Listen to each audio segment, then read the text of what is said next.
Salam sejahtera, terima kasih karena bersama dengan saya di Nazilin Unity Channel. Saya laporkan kepada Anda apa yang berlaku pada hari pertama siasatan atau case inquest terhadap kematian Zara Khairina. Isu yang pertama yang menarik perhatian kita apabila saksi pertama seorang doktor telah menyatakan bahwa kematian Zara Khairina tidak mungkin akan terjatuh secara tidak sengaja maupun ditolak. Itu kata pakar patologi. Apa isi sebenar siasatan ini? Saya akan kongsikan kepada Anda secara mendalam dan secara tuntas mengikut perlembagaan dan undang-undang pada malam ini. Anda boleh share video ini kepada semua orang supaya mereka tahu apa sebenarnya yang berlaku pada hari pertama inquest Zara Khairina. Dalam setiap kes undang-undang, dua perkara perlu dijaga, yaitu prosedur dan substance, yakni proses dan bukti. Itu kata seorang peguam, yaitu Liana Marzuki. Untuk inquest Zara Khairina hari ini, saya akan kupas kedua-duanya sekali. Yang pertama, prosedur. Kenapa ada pertukaran coroner? Coroner lama, Puan Azrina Aziz, menarik diri kerana tinggal di Papar, kawasan Sekolah Zara. Walaupun beliau tidak kenal keluarga atau saksi, ia tetap boleh jadi isu persepsi berat sebelah. Maka, Mahkamah Tinggi minggu lepas mengarahkan semua keputusan awal beliau dibatalkan, termasuk terima masuk peguam bela OKT. Semua permohonan kena didengar semula oleh coroner baru. Hari ini coroner baru iaitu Hakim Amir Shah, Amir Hassan ambil alih prosiding. Beliau yang akan tentukan siapa boleh masuk sebagai pihak berkepentingan dan bagaimana prosiding dijalankan.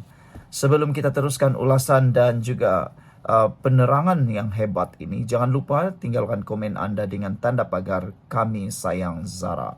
Tapi sebelum itu izinkan dulu saya sampaikan berita baik kepada Anda semua.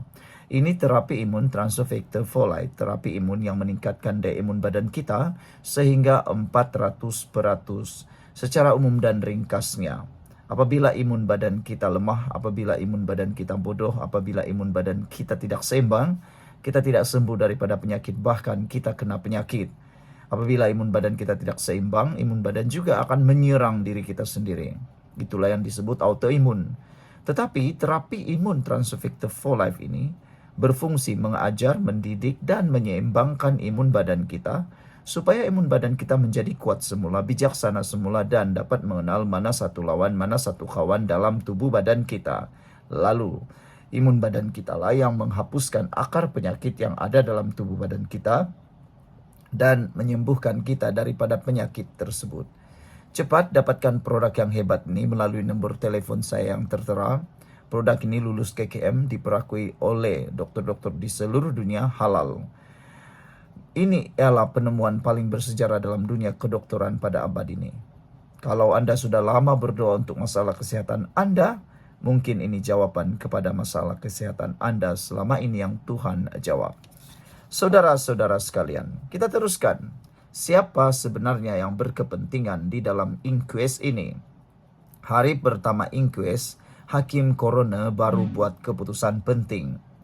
Bapa Zara dibenarkan jadi pihak berkepentingan. Walaupun berpisah dengan Ibu Zara sejak 2018, beliau tetap ayah kandung.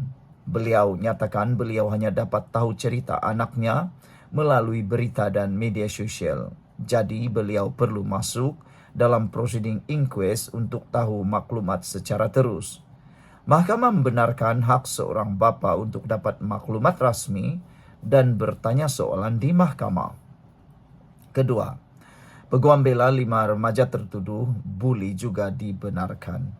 Ini bukan bermakna mereka dibersihkan, tetapi prinsip natural justice. Semua pihak yang boleh terkesan mesti diberi ruang. Mereka hadir, boleh hadir, bertanya saksi dan tengok dokumen, tapi dalam batas inquest.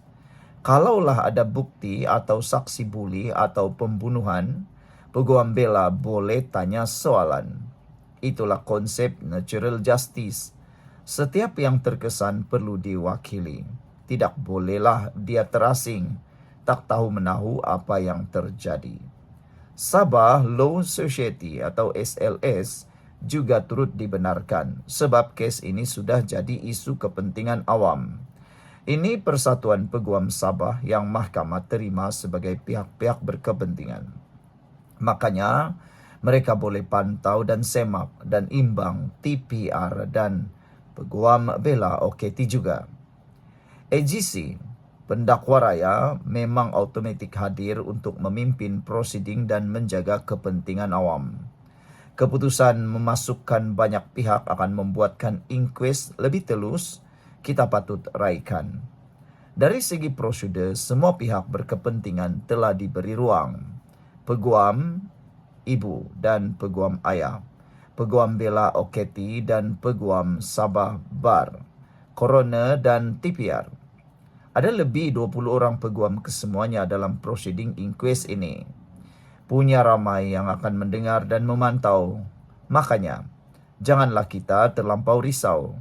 Ramai yang akan mengawasi dan melindungi mangsa. Kedua, substance. Sekarang selepas proses disusun, mari kita lihat pula isi kes. Apa kata saksi pertama? Saksi pertama yaitu doktor forensik, Dr. Jesse Hui, pakar forensik yang membuat postmortem pada Zara, jadi saksi pertama. Apa yang beliau kata? Beliau kata Zara memang jatuh dari tempat tinggi. Tidak mungkin sekadar tergelincir. Tidak ada tanda dipukul. Tidak mungkin ditolak juga. Ini seolah-olah mengatakan Zara terjun sendiri. Tapi penemuan ini tidak konklusif kerana patologis hanya boleh cerita dari sudut sains perubatan. Kenapa tak boleh berhenti pada doktor sahaja? Inquest bukan sekadar dengar satu laporan. Mahkamah perlu lihat bukti berlapis, keterangan saksi pelajar dan guru, sejarah Zara di sekolah, buli, ugutan, konflik, dokumen polis dan sekolah, lawatan ke lokasi, tapak asrama pada 11 September. Semua ini akan dinilai dan diperhalusi bersama. Coroner akan putuskan dari banyak sudut. Mari pula kita belajar dari kes Faris, kata Liana Marzuki. Dalam kes Wan Ahmad Faris, doktor kata mati gantung bunuh diri. Polis kata mati mengejut. Tetapi selepas dengar saksi, bukti sekitar, ugutan buli, coroner tolak dapatan doktor dan polis. Memutuskan bahawa dibunuh oleh orang yang tidak dikenali, open verdict. Maksudnya, laporan doktor tak boleh berdiri sendiri. Mesti digabung dengan saksi dan bukti lain. Ini dipanggil korroboratif. Makanya, kita jangan melompat terus dan buat konklusi. Masih panjang lagi prosedur ini. Kalau ada bukti dan saksi lain yang menyokong, ia akan menguatkan dapatan. Kalau ada menidakkan, coroner boleh putuskan lain dari apa yang doktor katakan. Contohnya, kes Faris. Dapatan coroner tidak bersetuju dengan doktor postmortem. Ini kerana keadaan mangsa digantung dengan kain pelekat dengan kaki mencecah lantai. Bersekali dengan bukti gambar mangsa lebam akibat dibuli. Itu yang buat coroner tak terima kata saksi. Makanya dalam kes Zara, ia takkan berhenti di sini. Kita perlu dengar seterusnya saksi lain. Dari segi ilmu undang-undang pula, ada prinsip undang-undang yang kita belajar pada hari pertama. Prinsip prosedur kena adil, yakni natural justice, semua pihak diberi ruang. Substance pula kena lengkap. Corroborative evidence, bukti sokongan kena ada. Satu laporan tak cukup untuk buat dapatan. Esok kita akan sambung lagi dengan saksi kedua dalam tuition seterusnya. Teruskan berdoa keadilan tertegak untuk Zara dan semua mangsa yang tak mampu lagi bersuara. Salam hormat daripada Cikgu, daripada Peguam Liana Marzuki. Justice for Zara, justice for Faris, justice for all. Sekian dulu untuk kali ini. Jangan lupa tinggalkan komen Anda, tekan butang subscribe. Bye-bye.